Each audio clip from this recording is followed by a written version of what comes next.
지금 녹취록이 공개가 됐어요. 저는 그것도 굉장히 부적절하다고 생각을 합니다. 이거는 변호사 윤리상 있을 수가 없는 일이라고 생각하는 게 어떤 녹취록이냐.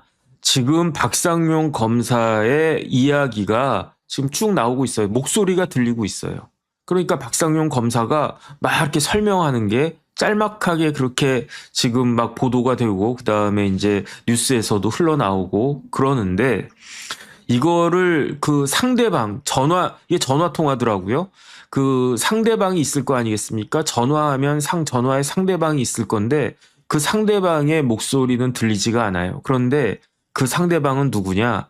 아마 이화영 전 부지사의 변호인이었던 서민석 변호사였던 것 같아요. 그런데 서민석 변호사 이야기는 나오지 않고 박상용 검사만 만약에 이화영 전 부지사가 공범이란 뜻이죠. 그러니까 위에 모시고 있던 분이 있고 그 밑에 그 종범이 되면 아무래도 정범보다는 그 형량 같은 게 유리할 수 있지 않겠습니까? 그러니까 만약에 그렇게 된다라고 하면 이재명 씨라고 그러더라고요. 거기선 이재명 씨가 이러이러하게 했다라고 하는 거를 더 이렇게 밝히세요. 이런 식의 뉘앙스입니다. 그러니까 그 서민석 변호사와 민주당에서는 저게 바로 검찰이 그 이재명 당시 민주당 대표를 잡으려고 이화영 전 부지사를 회유하는 결정적인 증거다. 이렇게 이야기를 하면서 주장을 하면서 그러니까 구체적인 그 대화 당사자는 박상용 당시 주임 검사하고 그러니까 박상용도 나쁘고 검찰도 나쁘다. 그러니까 박상용은 검찰에서 쫓겨나야 되고 검찰은 없어지는 게 마땅하다. 근데 제가 조금 이상하다고 생각했던 게 박상용을 검찰에서 퇴출시켜야 된대요. 검찰 자체가 없어지는데 그게 박상용 검사한테 조금이라도 긁히는 게 되겠습니까? 제 생각에는 민주당에서는요, 아직도 검찰이 어마어마하게 대단한 기관으로 그렇게 생각하는 것인가? 그건 착각 아니겠습니까? 검찰은요, 벌써 4월이 되고 있으니까 4, 5, 6, 7, 8, 9, 6개월만 뒤면요, 6개월 지나면 없어질 그러한 기관이에요. 지금 이야기 들어보니까 검찰청은 마치 어떤 회사가 어마어마하게 큰 회사가 옛날에 우리나라 몇 대 재벌 그룹 있지 않았습니까? IMF 때 4대 재벌 중에 하나가 이제 파산해가지고 문 닫았는데 거의 그 수준 아니겠습니까? 그러니까 우리 조직이 파산할 게 눈에 보여. 그러면 그 구성원들은 어떤 생각하겠습니까? 타이타닉호가 침몰하기 일보 직전이에요. 그러면 어떻게든 살아남으려고 그냥 다 구명정을 타든 어떻게 하든 그 생각하고 있지 않겠습니까? 지금 그게 검찰의 모습인데 박상용 검사가 그런 검찰에서 퇴출된다고 해도 무슨 그게 그 타격이 있겠는가, 타격감이 있겠는가 그런 생각이 드는데 그런 걸 다 떠나가지고 저는 그랬던 적이 한 번도 없어요. 저도 검사하고도 통화하고 누구하고도 통화하고 막 그런단 말이죠. 변호사 하려면 그렇게 해야 되지 않겠습니까? 근데 제가 말씀드리지만 저는 할 줄도 모르고 잘 할 줄도 모르는데 한 번도 통화를 녹음했던 적은 없었던 것 같아요. 근데 제가 그런 일을 당했던 적이 있었습니다. 어떤 일을 당했냐면 우리 클라이언트하고 막 이런저런 이야기를 했는데 우리 클라이언트가 저한테 무슨 이야기를 하더라고요. 그래서 제가 그런 말을 했습니까? 그랬더니 잠깐만요. 그러면서 문자가 띵 날라오는데 제가 옛날에 했던 이야기가 녹음된 거를 저한테 문자로 보내주더라고요. 그런데 사실은 굉장히 기분이가 좋지가 않더라고요. 그 다음에 그 문자를 제가 이야기한 걸 쭉 들어봐도 그거는 우리 클라이언트가 착각했던 거지 제가 잘못 이야기한 건 아니더라고요. 다행히. 물론 그때 제가 이상한 이야기 했었으면 제가 꼼짝없이 뒤집어 쓸 뻔했는데 요즘 세상이 그렇게 무서운 세상이에요. 그런데 아무리 그래도 그렇지. 이게 언제냐면요. 2023년이거든요. 3년 전입니다. 3년 전에. 그런데 부장판사까지 했던 변호사가 검사하고 자기보다 한 10년 정도 후배예요. 대학 후배예요. 박상용 검사가. 연수원 기수도 그 정도 차이가 나고. 그런데 그런 검사하고 통화를 하면서 검사님 제가 까먹을 수 있으니까 통화하겠습니다. 녹음하겠습니다. 이런 사전에 고지한 것도 없이 그냥 녹음 버튼을 눌렀던 거예요. 그리고 그걸 키핑했던 거예요. 그러다가 지금 와가지고 이걸 딱 오픈을 갖다가 했는데, 그런데 오픈을 하려면 처음부터 끝까지, 예컨대 정법전 TV 지금 오늘은 3시부터 시작하지 않습니까? 4시 조금 넘어서 끝날 거예요. 처음부터 끝까지 쭉 다 들려준 다음에 거기서 정혁진 변호사가 이러이러한 잘못된 이야기를 하더라. 그러면 뭐 저도 할 말이 없을 것 같은데, 쭉 이야기하다가 앞뒤 맥락 다 자르고 요런 이야기만 딱 하면서 봐라, 저렇게 이야기를 한다, 이렇게 이야기하면 저 같은 경우는 억울하지 않겠습니까? 그 다음에 뭐 이 동영상 같은 거는 계속 떠 있을 거니까, 그러니까 한번 앞뒤 맥락 다 해가지고 보세요 그러면서 제가 이런 식으로 이야기한 겁니까? 항변이라도 할 수 있을 텐데, 제 생각에는 박상용 검사는 서민석 변호사하고 통화한 것을 녹음하지 않았을 거예요. 그 녹음의 원본은 풀 파일은 그 서민석 변호사만 가지고 있을 겁니다. 그런데 서 변호사가 그 중에 일부만 딱 떼가지고 이렇게 이야기하는 것은, 야, 이거는 진짜 좀 야비한 거 아닌가? 저는 개인적으로 그런 생각이 듭니다. 그래서 그 내용을 제가 지난번에도 몇 번 말씀을 드렸던 것 같은데, 다시 한번 리마인드 시켜드리는 의미에서 간단하게 말씀드리고, 그 다음에 그 전에 2017년, 2018년, 2019년에 어떠한 일이 있었는가, 그런 거 간단하게 말씀드리고 요 부분은 빨리 끝내고 그 다음에 그 월드컵 이야기 하겠습니다. 이화영 부지사가 그 감옥에 갇히고 했던 게 2023년 이때는요, 이화영 씨는 뭐 그때도 지금도 마찬가지겠지만 그 감옥에 있었고, 그때는 검찰 조사 받으면서 그러면서 재판도 받고 있었습니다. 그런데 생각을 해보세요. 2023년이면 어떤 때냐면은 윤석열 대통령이 정권을 잡은 지 2년 차예요. 한창 정권의 기세가 등등했던 때 아니었겠습니까? 그러니까 2023년 5월, 6월, 7월, 8월 이때까지는 윤석열 정권의 힘이 가장 셌을 때였어요. 윤석열 정권의 힘이 가장 셌다라고 한 이야기는 민주당의 힘은 어땠다? 질이 멸렬했다. 왜냐하면 그 다음에 총선이 있었는데 그때는 사람들이 어떻게 예상했냐면은 민주당 내년 총선, 2024년 총선 쉽지 않을 것이다, 망가질 것이다, 그 생각을 갖다 했었어요. 왜냐하면 민주당을 이끌고 있는 사람은 이재명 대표였는데 이재명 대표가 계속 궁지에 몰리는 거야. 궁지에 몰려가지고 어떻게 되겠습니까? 이제나 구속되나 저제나 구속되나. 그러면서 이재명 대표 관련해가지고 그때 뭐가 있었습니까? 구속영장 청구를 갖다가 했었는데, 구속영장을 검찰이 법원에다 청구했는데, 그런데 민주당에서 계속 방탄을 했었어요. 이거는 국회의원 불체포 특권이고 통과를 갖다 시킬 수가 없습니다. 그러다가 통과가 된 게 언제였습니까? 그게 2023년 9월이었단 말이죠. 그래서 그때 이재명 대표가 이번에는 구속되겠구나라고 생각을 했었는데, 유창훈 부장판사가 영장을 기각시키고 그리고 난 다음에 강서구청장 선거에서 완전히 민주당이 17% 차이로 이기고 그 여세를 몰아서 2024년 총선에서 대승하고, 그러면서 다시 민주당이 힘을 되찾아가지고 윤석열 정권을 막 밀어붙여서 그래가지고 계엄 때리게 하고 탄핵까지 이르게 된 그런 과정이지 않았습니까? 그런데 이화영 부지사, 서민석 변호사가 등장했던 거는 2023년 6월, 7월, 8월 이때였단 말이죠. 이때는 쉽게 말하면은 이재명 그 대표가 이끄는 민주당이 질이 멸렬할 그런 때였어요. 그러면 저 같아도 그랬을 것 같아요. 어떻게 하겠습니까? 우리 클라이언트가 이화영 부지사인데 가망이 없어 보여. 민주당이 집권할 가망이 없어 보여.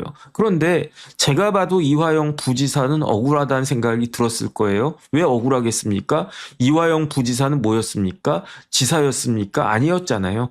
부지사였잖아요. 그러면 부지사 위에 누가 있었습니까? 지사가 있었을 거 아니에요. 그런데 이대로 이화영 부지사가 이거 다 내가 한 거다, 내가 다 전결하고 지사님은 알지도 못했다, 이런 식으로 하면 다른 건 몰라도 특히 쌍방울 대북송금 이런 것 관련해서는 굉장히 민감한 문제이고 진짜로 잘못 걸리면 국가보안법도 걸릴 그러한 문제가 되는데, 독박 쓰면 어떻게 되겠습니까? 이화영 부지사 입장에서는요, 어마어마하게 그 중형을 받을 수 있는 위험이 있지 않았겠는가 그런 생각이 딱 드는데 그때 짜잔하고 등장했던 사람이 있었어요. 그 사람이 누구냐? 서민석 변호사였어요. 서민석 변호사가 저도 이번에 처음 알았는데 어떻게 되어 있냐면 누가 올린 그 글을 갖다 딱 보니까 서민석 변호사가 이화영 부지사를 종범, 다시 말해서 정범이 아닌 종범으로 빼주어서 형량을 대폭 낮춰주겠다라고 하면서 수임료를 조금 받았을까요? 많이 받았을까요? 고액의 수임료를 받았다는 거예요. 그 사람이 누구다? 그게 서민석 변호사다. 그러면 서민석 변호사 입장에서는 뭐 변호사 비용을 억대로 받지 않았겠습니까? 이 정도 하면 일이 많아요. 그다음에 형사사건은 저희도 적게 받으면은 본전도 못 찾아요. 그런데 어쨌든 더군다나 이게 할 일이 얼마나 많았겠습니까? 그다음에 서민석 변호사가 굉장히 성실하게 일을 잘 해줬던 것 같아요. 그러니까 아마 제 생각에는 수임료를 상당히 많이 받았을 것 같은데 변호사들은 수임료를 많이 받으면 부담이 생기잖아요. 돈값은 해야 되지 않겠습니까? 그런데 그 형사사건에 있어서 제일 좋은 것은 무죄로 빼주면 좋은 건데 무죄로 빼는 건 거의 불가능하고 실질적으로 대법원까지 가서 유죄 확정되지 않았습니까? 이화영 부지사. 그렇다라고 하면 형량을 대폭 낮춰줘야 되는데 형량을 낮추려면 어떻게 해야 된다? 내가 대빵이 아니었다. 내 위에 다른 사람이 있었고 나는 시키는 대로 했을 뿐이다. 그러니까 재판장님 선처해 주시옵소서. 내가 다 자백하고 어떤 일이 있었는지 자초지종을 다 이야기할 테니까 나는 좀 그 경하게 형을 때려주세요. 이렇게 이야기할 수밖에 없단 말이죠. 그런데 2023년 5월부터 이화영 부지사의 태도가 바뀌기 시작했어요. 태도가 바뀌기 시작하더니 어떻게 되느냐. 기사에 나온 것들을 제가 쭉 정리를 해보니까 2023년 6월 9일에 이화영 부지사가 드디어 이재명 당시 경기도지사의 대북 송금 관련해서 입을 열기 시작했어요. 어디에서? 검찰에서.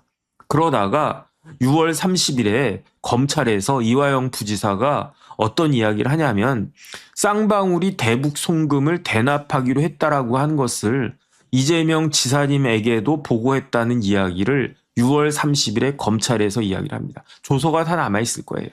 그리고 난 다음에 7월로 넘어갔어요. 7월이 되니까 어떤 이야기가 나왔느냐. 7월 11일에 재판이 있었어요. 이 재판은 아마 김성태 재판이었던 것 같아요. 그런데 김성태 회장이 법원에 나와가지고 뭐라고 이야기했느냐. 내가 대북 송금을 대납했는데 그것은 내가 독단적으로 할 수 있는 건 아니지 않습니까? 쌍방울이 아무리 돈이 많아도 북한에다가 돈을 보내는 거를 쌍방울 마음대로 할 수는 없는 거잖아요. 왜냐하면 경기도에서 하지 마라 뭐 그런 이야기 했는데 쌍방울이 그냥 보냅니까? 보낸다고 해가지고 뭐 북한이 받습니까? 그러니까 김성태 회장이 뭐라고 이야기했냐면 2023년 7월 11일에 이화영 부지사와 상의하고 대북 송금을 진행했다. 그 다음에 더 중요한 이야기를 했어요. 뭐라고 이야기했냐.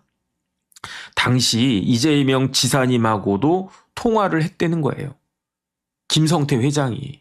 그러면서 이재명 지사와 만날 그 약속을 3차례나 추진을 했는데 결국에는 만나려고 할 때마다 사정 생기고 만나려고 할 때마다 사정 생기고 그래가지고 만나지 못했다는 이야기예요. 이런 이야기가 그 언론에 쫙 퍼지기 시작했어요. 막 드러나기 시작했어요. 그럴 수밖에 없죠. 검찰에서 한 이야기는 검찰에서 흘리거나 뭐 변호인 측에서 흘리거나 그러지 않는 이상 기자들이 알 수가 없어요. 하지만 법원에서 한 이야기는 기자들이 당연히 알 수 있습니다. 왜 당연히 알 수 있느냐? 기자들이 방청하잖아요. 오늘 그 김성태 회장 재판이네. 그러면 기자들이 각 언론사마다 우르르 가가지고 뒤에 앉아가지고 뭐 녹음하거나 사진 찍거나 이건 할 수 없으니까 수첩 다 꺼내놓고 다 받아 적었을 거예요. 김성태 회장이 뭐라고 이야기했나. 그런데 7월 11일에 김성태 회장이 깜짝 놀랄 이야기 한 거예요. 이화영하고 상의해서 대북 송금 진행했고 이재명 지사하고도 통화까지 했다. 원래 만날 거였는데 사정 생겨서 못 만났다. 이런 게 7월 11일 날 그 법정에서 이야기가 딱 나오니까 7월 11일부터 그날부터 오후에 인터넷판으로 이런 기사가 막 쏟아졌을 거예요. 그러니까 어떻게 했습니까? 민주당에서 그야말로 그게 막 한 거지. 그래가지고 민주당의 어떤 국회의원이 누구인지는 아직까지도 모르겠어요. 그 사람이 누구를 찾아갔느냐?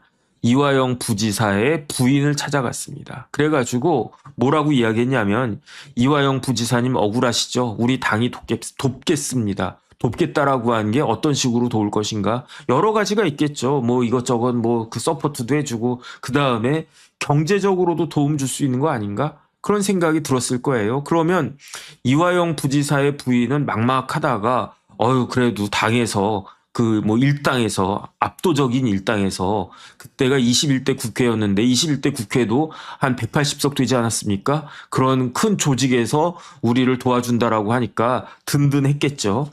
그랬는데 그럼에도 불구하고 7월 18일에 그 이화영 재판에서 이화영의 변호인, 이 사람이 제가 봤을 때 서민석 변호사라고 생각이 되는데 변호인이 뭐라고 이야기했냐면 이화영이 검찰 조사 과정에서 쌍방울의 이재명 지사의 방북 추진을 부탁했다라고 진술했다라고 그 변호인이 그 재판하면은 그 재판장이 아니면 뭐 옆에 있는 배석 판사나 누가 변호인한테 이것저것 물어볼 수도 있거든요. 그러면은 변호사가 저 같은 사람이 그 대답을 갖다가 한단 말이죠.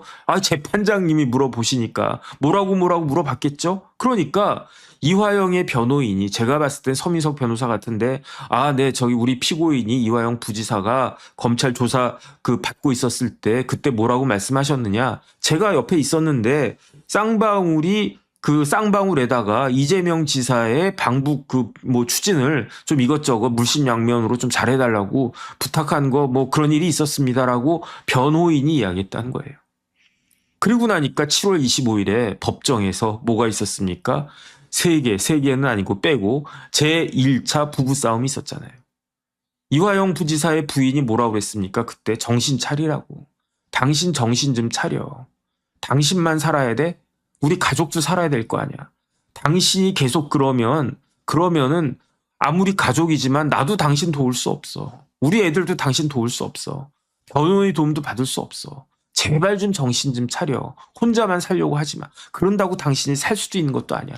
이런 식으로 법정에서 부부싸움 했잖아요. 법정에서 부부싸움 하는 경우가 있기는 있어요. 언제? 이혼 소송할 때. 이혼 소송할 때는요. 원칙적으로 당사자가 출석해야 된단 말이죠. 그러면은 뭐 남편이 저 여자가 이러이러하게 했습니다. 그러면 또 부인이 일어나가지고 무슨 소리야 당신이 나한테 어떻게 했어 막 이러면서 부부싸움 하는 경우가 있는데 형사사건에서 더군다나 방청석에 앉아있는 와이프가 남편이 구속되어 있는데 남편 상대로 이렇게 손가락을 갖다 막 세우면서 당신 제발 좀 정신 차려라 이렇게 하는 거는요 제가 본 적이 없어요. 그런 일이 2023년 7월 25일에 있었습니다. 그러니까 아마 이화영 부지사는 기분이 좋았을까요? 나빴을까요? 나쁘지 않았겠습니까? 아니 우리 마누라는 그래도 당신은 그 풀려 있어가지고 밖에 있으면서 먹고 싶은 것도 먹고 가고 싶은 데도 가고 그러지. 나는 지금 깜빵에 앉아가지고 연어도 못 먹고 소주도 못 먹고 햄버거도 못 먹고 그냥 짬밥만 먹고 있는데 그다음 갇혀가지고 내가 이렇게 고생을 하는데 왜 나한테 소리를 지르고 난리야 이런 생각 들지 않겠습니까? 그러니까 8월 2일에 측근을 불렀던 것 같아요. 측근한테 예컨대 제가 이화영 그 부지사의 측근이라고 쳐요. 정 변호사 제발 좀 우리 마누라한테 가가지고 자중하라고 좀 이야기 좀 해줘. 내가 얼굴을 못 들겠어. 법정에서 부부싸움 이게 말이야? 응? 부부싸움도 아니지. 일방적으로 이화영이 당하는 거니까. 응? 혼자서 저러고 다니면 되겠어. 남편 얼굴에 먹칠 좀 하지 말라고 좀 해줘. 그러면서 이화영 부지사가 뭐라고 이야기했느냐. 우리 와이프가 마치 내가 검찰하고 딜하고 다니는 것처럼 그렇게 이야기하는데 그게 내가 낯이 뜨거워가지고 내가 말을 못하겠어. 이러다가 형량이 10년 받을 거 20년 받으면 어떡해. 이런 이야기를 8월 2일에 측근한테 이야기했다는 거예요. 그리고 나서 8월 8일 날 또 재판이 있었는데 그때 어떤 일이 있었느냐.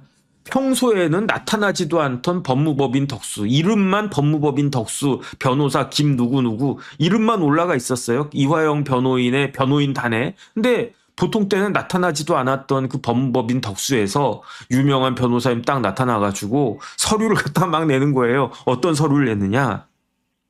재판부 기피 신청서. 이 재판부 믿지 못하겠다. 기피 신청서 받으면 그 재판장이 기분이가 좋을까요? 안 좋을까요? 안 좋지 않겠습니까? 거기에다가 이러이러한 증거 이겨서 이런 서류를 갖다가 막 냈는데 근데 이화영 입장에서는 그 서류가 무슨 서류인지도 모르는 거예요. 근데 나도 모르고 내가 확인하고 이걸 내는 게 좋을까 안 좋을까 이 그 내용이 맞나 틀리나 일단 맞나 틀리나를 갖다 확인하고 틀리다라고 하면은 내지 말아야 되는 거 아니겠습니까? 맞아도 이걸 내는 게 나한테 유리하겠는가 유리하지 않겠는가 확인하고 이 서류를 내야 되잖아요. 근데 법무법인 덕수에서 그냥 내버렸어요. 그러니까 피고인 이화영 전 부지사가 손들고 재판장님 그런데 지금 법무법인 덕수에서 뭐 기피 신청서 증거 의견서 이런 거 냈잖아요. 죄송한데 정말 죄송합니다. 근데 이거는 나하고 상의되지 않고 변호인이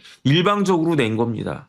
그러니까 그건 어떻게 하겠다? 철회하겠다. 보지 마세요. 보면 기분 나쁘니까 재판장님 기분 나빠지시면 저한테 좋을 거 없다라고 제가 불안불안하니까 아예 보지 마세요. 그거는 저 변호사 개인의 생각일 뿐이고 제 생각 아닙니다.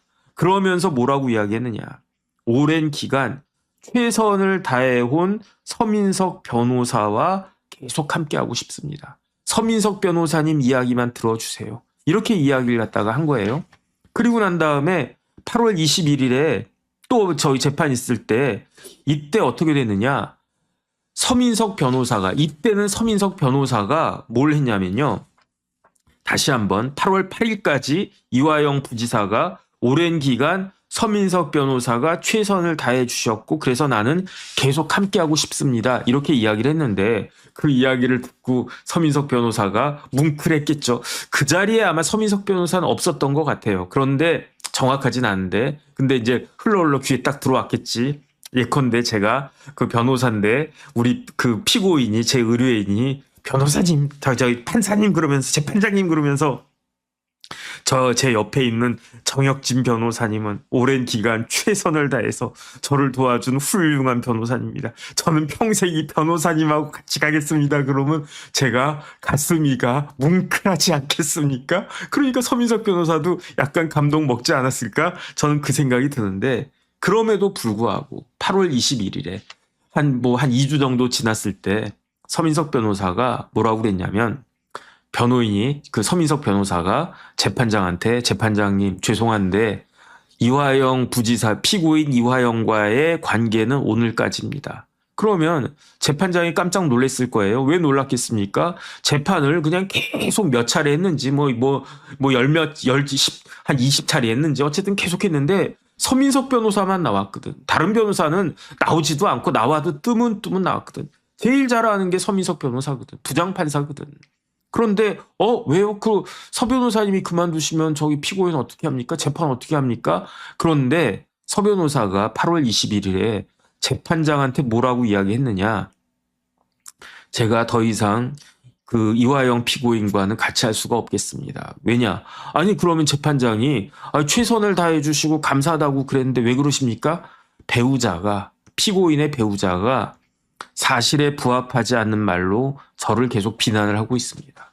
그러면 변호인과 의뢰인 사이에 신뢰 관계가 깨진 거 아니겠습니까? 더 이상 변론하기가 어렵겠습니다. 그러므로 저는 사임하겠습니다. 그러니까 그 다음 날 그 또 재판이 있었는데 이화영 부지사가 기분이 나빴겠죠. 서민석 변호사만 믿고 있었는데 결국은 서민석 변호사도 떠났어. 남는 건 아무것도 없는 것 같아. 그러니까 재판할 때 또 와이프가 왔는데 그때는 그냥 꽁 해가지고 나 어떻게 하라고. 나 어떡해. 너 갑자기 가버리면 그건 안 돼. 정말 안 돼. 서 변호사님 가지 마. 이런 마음이었는데 가버렸단 말이에요. 그러니까 또 부부싸움이 난 거야. 2차 부부싸움이 난 거야. 8월 23일에. 그 이화영 부지사 그 와이프가 그래도 여기에서도요. 이화영 부지사 와이프가 만방으로 이겼어요. 그러면서 그 자리에서 그냥 소리를 갖다가 질렀는지 질렀던 것 같아요. 당신 검찰 조사 거부하라. 그렇지 않으면 그리고 내 말대로 안 할 거면 국선 변호사 선임해가지고 그 사람하고 재판해. 당에서도 도와줄 수가 없대. 당신 이런 식으로 나오면 결국 당신 편에는 노바디야 노바디. 아무도 없을 거야. 이게 2차 부부싸움 내용이었어요. 그러니까 어떻게 합니까? 남자가 여자 말 들어야지. 와이프 말 들어야지. 그래가지고 이화영 부지사가 와이프 말을 들었어요. 그래가지고 어떻게 됐느냐. 9월 7일에 이화영이 지금까지 제가 검찰에 했던 이야기는 다 뻥이다. 왜 뻥이냐? 김성태하고 검찰하고 이런 데에서 회유 압박을 했기 때문에 어쩔 수 없이 내가 뻥으로 이야기한 거다. 그 이야기를 했었단 말이죠. 그러면 어떻게 되겠습니까? 이화영이 왔다 갔다 했었어요. 그런데 이재명 경기도지사에게 보고했다라고 했을 때 이화영은 누구하고 스탠스가 같았습니까? 서민석 변호사하고 스탠스가 같았어요. 그래가지고 그러니까 반대편엔 누가 있었습니까? 이화영 부지사의 부인하고 민주당하고 이렇게 있었단 말이에요. 그런데 이화영 부지사의 부인의 등살에 못 이겨가지고 서민석 변호사는 그냥 사임을 갖다가 했었잖아요. 이게 팩트잖아요. 그래가지고 심지어 찾아보니까 이화영 부지사의 부인이 뭐라고 이야기했느냐. 뭐 이제 그 서민석 변호사가 이런 말까지 했었어요라고 하면서 그 친여 지금은 이제 그때는 친야였는데 야당이었는데 민주당 쪽 지금은 친여가 된 2024년 4월에 그 민주당 쪽 유튜브 채널에 나가가지고 이화영 부지사 부인이 뭐라고 이야기했느냐. 저 사람이라고 하면 서민석 변호사입니다. 이재명은 뭐 백현동 사건으로 들어갈 텐데 이재명한테 보고했다고만 하면은 이화영은 형량이 줄어들 수 있다. 이 이야기를 누가 했느냐? 서민석 변호사가 했다는 이야기예요. 그러면 이 당시까지만 하더라도 서민석 변호사는 이화영 그 부지사 쪽 부인 입장에서 보면 거의 뭐 애너미 적 아니었겠습니까? 애너미 성격이 있었던 거 아니었겠습니까? 그런데 그 서민석 변호사가 싹 하고 바뀌어가지고 녹취록을 진짜 이거는 진짜 암만 생각해도 좀 그러네. 자기가 그냥 녹음한 거를 지금 오픈을 갖다가 한 거예요. 녹음을 했었어도 오픈하지 말았어야지. 그 사람이 좀 너무 없어 보이지 않겠습니까? 근데 여기서 잠깐 제가 말씀드려야 될 게 뭐가 있냐면은 2017년도에 어떤 일이 있었느냐. 2017년도에 그 이화영 부지사가 평화부지사였어요. 보니까 2017년 1월 달에 국외 출장 계획 보고서가 있더라고요. 그 타이틀이 뭐냐면 제목이 뭐냐면 남북 교류 협력 사업 추진 협의를 위한 평화부지사 국외 출장 계획 이런 타이틀로 그 공문이 있더라고요. 공문이. 그런데 그 평화부지사가 언제 출장을 가느냐? 2017년 1월 17일 목요일부터 1월 21일까지 1월 20일은 일요일입니다. 3박 4일 동안 국외 출장을 가는데 어디로 가느냐? 베이징하고 심양을 간다는 거예요. 북경하고 심양을 갔다 가는데 누구 가느냐? 이화영 평화부지사와 평화협력국장과 비서관 세 사람이 간다는 거예요. 그러면서 왜 가는지 뭐 이제 출장 계획 같은 거 그 공문 보고서 할 때 쭈루룩 출장의 목적 같은 게 있지 않습니까? 그래가지고 쭈루룩 있는데 맨 마지막에 뭐가 있냐면 2017년 1월 공문입니다. 기타, 도지사 방북 등을 위한 관계자 협의 등 이런 내용이 들어가 있어요. 그러니까 2017년 1월 17일부터 1월 20일까지 평화부지사 이화영이 중국 출장을 가는데 출장 목적이 뭐냐? 이재명 도지사 방북 등을 위한 협의하기 위해서 북한 사람들하고 협의하기 위해서 간다는 거예요. 그리고 난 다음에 그 유명한 사진이 찍혀 있었습니다. 그게 무슨 사진이냐면은 1월 17일에 거기가 아마 심양이었던 것 같아요. 거기에 딱 갔는데 이제 만찬을 갖다가 한 거죠. 그래가지고 사진 이렇게 딱 그 불쾌해진 얼굴로 사진이 딱 찍혀 있는데 거기에 등장했던 인물이 누구냐? 이화영 부지사. 그 다음에 누가 있었냐면 김성태 회장. 또 누가 있었냐면 송명철이라고 북한의 뭐 아태협의회 뭐 회장인가 뭐 부회장인가 어쨌든 북한의 그 관계자 최고위급 관계자 이런 사람들이 같이 중국 음식점 가가지고 이렇게 막 돌아가는 그런 거 있지 않습니까? 거기서 저녁 먹는 사진이 1월 17일에 딱 찍혀 있었단 말이에요. 근데 중요한 건 뭐냐면 이 공문에 결재를 한 사람이 있었어요. 누가 결재를 했습니까? 첫 번째 정진상 정책실장이 결재를 했고 맨 마지막에 결재한 사람이 누구냐? 이게 평화부지사 전결이 아니에요. 부지사 전결일 수가 없지. 부지사가 이렇게 올렸는데 누가 그 결재를 할 수밖에 없습니까? 부지사 위엔 딱 한 명밖에 없잖아요. 이재명 경기도지사가 결재했었어요. 그 내용에 뭐가 있다고요? 도지사 방북 위한 관계자 협의하기 위해서 부지사까지 간다는 이야기예요.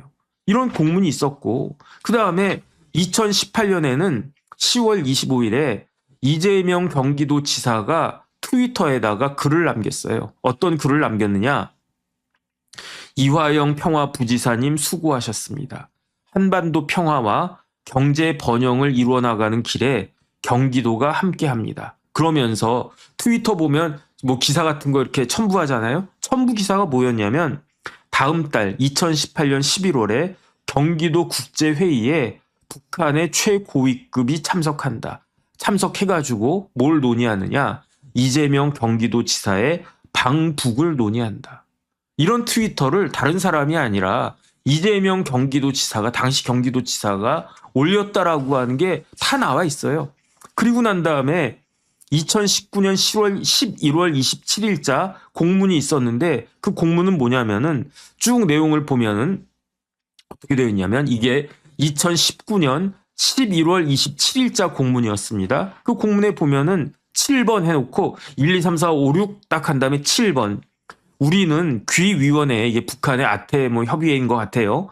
귀위원회에 본 사업의 제안과 협의가 상호 신뢰와 함께 효율적으로 진행될 수 있도록 도지사를 대표로 하는 경기도 대표단의 초청을 정중히 요청하는 바이며 우리 민족의 평화와 번영을 위한 귀위원회의 헌신에 다시 한번 경의를 표합니다.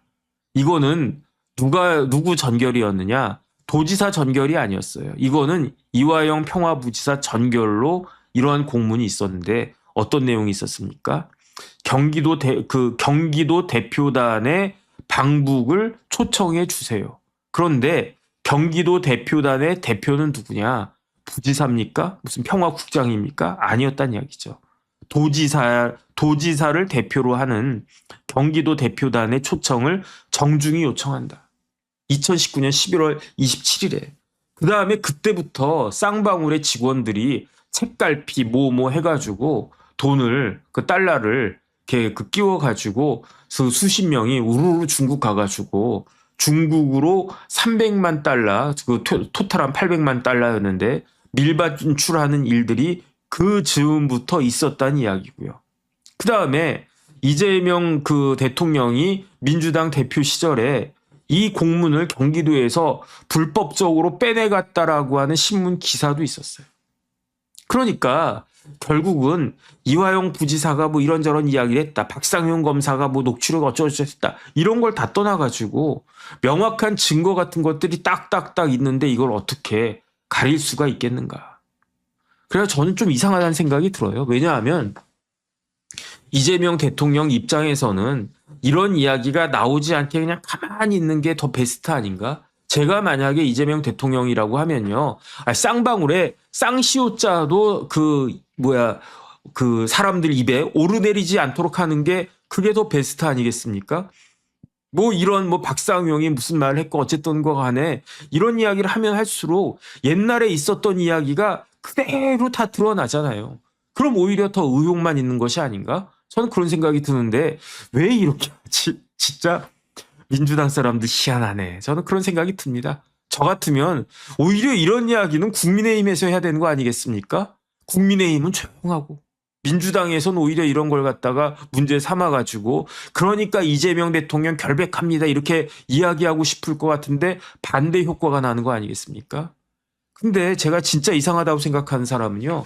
서민석 변호사예요. 왜 서민석 변호사가 이상하다고 생각하냐면 아니 이화영 편에 서가지고 이화영의 형량을 최소화시키려고 노력하는 거는 변호사로 당연히 해야 될 일 아니었겠습니까?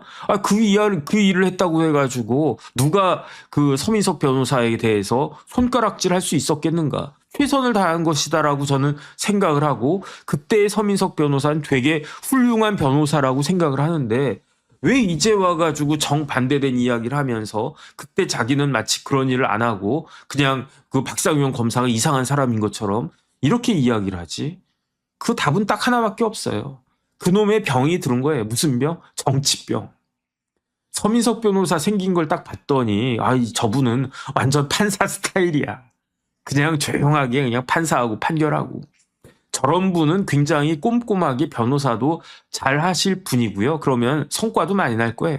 근데 아무리 생각해도 저는 서 변호사님 같은 분이 정치할 사람이라고 보여지지는 않는데 왜 그렇게 정치를 하려고 하지? 그 다음에 정치를 하고 싶어 하는 마음이 있으니까 이렇게 자기한테 불리하고 스스로 얼굴에 그 면을 깎아먹는다라고 하는 것을 그걸 모르나? 생각이 안 되나? 어쨌든 그런 생각이 듭니다. 그러면서 지난번에도 말씀드렸지만 서민석 변호사가 1월 달에 뭐였냐면 정청래 민주당 대표의 특보로 임명이 됐었어요. 근데 그때 민주당에서 아니 이재명 대통령을 갖다가 곤경에 처하게 할 뻔했던 사람이 어떻게 지금 민주당 대표 특보를 할 수 있느냐 막 그렇게 나오니까 사퇴를 갖다가 했단 말이죠. 근데 저는 왜 뜬금없이 변호사가 민주당 대표 특보를 갖다가 했나 알고 봤더니 청주시장 나가겠다는 거 아니었겠습니까? 그래가지고 저는 그때 그 당대표 특보를 사퇴하면서 청주시장도 그냥 접은 줄 알았어요. 근데 보니까 조금 전에 제가 기사 다시 한번 찾아보니까 어떻게 되어 있느냐 보니까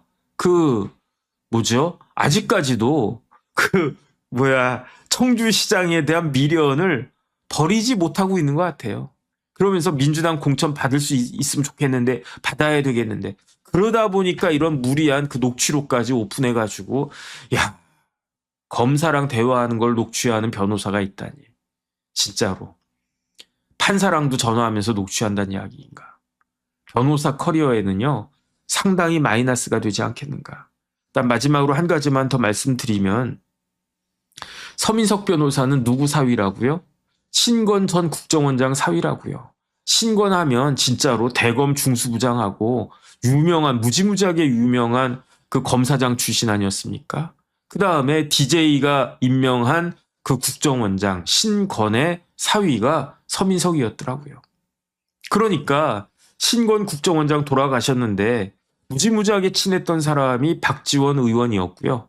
그러니까 박지원 의원이 서민석 변호사 개소식인가 출판기념회인가 할 때 직접 청주까지 가가지고 참석하고 그럴 정도로 박지원과 신건이 가까운 사이였다. 장인어른이 신건 그 국정원장이었으니까. 그러니까 이화영 부지사가 많은 변호사 중에서도 그 서민석 변호사를 찾아갔나 보다. 그래서 저는 청주 사람인데 왜 그 이화영 부지사건을 맡았지? 저는 좀 워낙 유명하고 워낙 또 일 잘한다라고 소문이 나서 그랬나? 라고 생각을 했는데 그 의문이 풀렸어요. 그다음에 어쨌든 제가 봤을 때 이런 이야기가 확산되면 확산될수록 그 서민석 변호사 본인에게도 불리하고 그다음에 어떤 생각 드냐면 이렇게 하면 할수록 누가 커집니까? 제가 봤을 때 박상용 검사는 지금 이래저래 곤혹스러운 입장에 처해 있고 열도 받고 막 그러겠지만 모든 우리나라 국민들이 박상용 이름을 갖다가 다 그냥 딱 이렇게 되는 거 아니겠습니까? 마치 추미애가 윤석열을 키워준 것처럼 누구야 지금 서민석이나 아니면 누구나 민주당에서 박상용을 키워주는 거 아닌가? 이러다가 또 박상용 이렇게 그 검사가 또 이제 정치한다고 그러는 거 아닌가?